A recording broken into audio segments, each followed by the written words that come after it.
that basically in the course of like 4 days, the like head virologists of the world changed their minds, which they'd come into like, this looks like a lab leak to this doesn't look like a lab leak. Right. There will never be any accountability for these motherfuckers. Never. And there's no power that's going to say, hey, science, you're fucked. And the way in which science is fucked is like, this is a good example case, because basically here is this problem of like bat coronaviruses. It's a real problem. No one disputes that. SARS really emerged from animals. It was not a weird Soviet experiment that escaped, right? So it is possible for this to be a threat. Because it is possible for it to be a threat, it is a problem. Therefore, one can get grants to study this. The worse a problem it seems to be, the more grants you're going to get.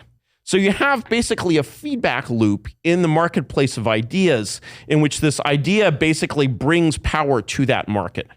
Right. So if you're basically a bat coronavirus researcher and you're like, you know what are we going to do if we predict an outbreak?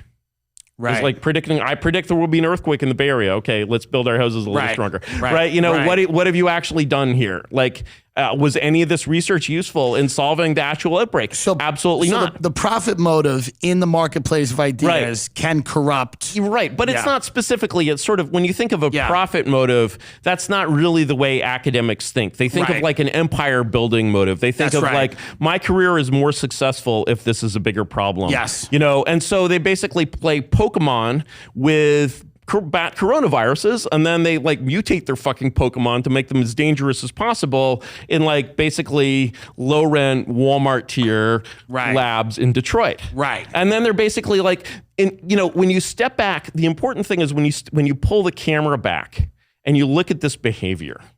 Okay, this is absolutely... So we've kind of been blaming China for this. But China, we're letting China off the... And we are a fan of China on this show, and we believe in one China. We don't even know what Taiwan is.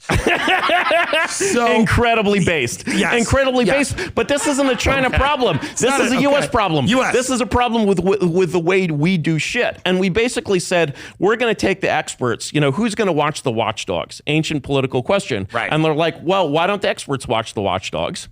Excellent answer. And then the question is, who watches the experts?